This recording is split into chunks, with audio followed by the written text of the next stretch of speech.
आंखों को छुपाना भी एक हुनर है, वरना यहां तो हर एक के हाथ में नमक मौजूद है। रोजाना नेकियां किया करो और दरिया के अंदर डालते जाओ। जब कभी जिंदगी के अंदर तूफान आया तो यही नेकियां कश्ती बन जाएंगी। लोग अपनी शादियों पर सिर्फ मखसूस लोगों को मदऊ करते हैं, लेकिन लोगों की ख्वाहिश होती है कि हमारे जनाजे पर पूरा शहर आए।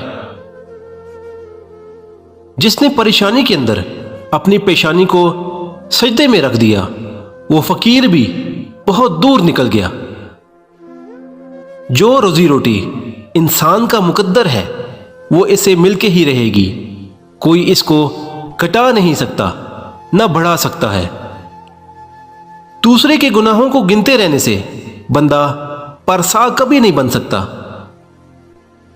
एक बड़ी तादाद ऐसे लोगों की भी मौजूद है जिनको सब समझ आता है, बस किसी के एहसास की समझ नहीं आती। अपने बड़ों को बोझ मत समझो, उन्हें कभी अकेला नहीं छोड़ो। याद रखो, ये वक्त तुम्हारे ऊपर भी आना है। जो तुम्हारे पास माल है, इसमें से 10% सदका दो और गरीबों मस्कीनों को खाना खिलाना शुरू कर दो। दौलत बारिश की तरह बरसेगी। तुम्हारा अल्लाह पाक की रजा में राजी रहना रब्बे करीम का तुम पर राजी होने का इशारा है।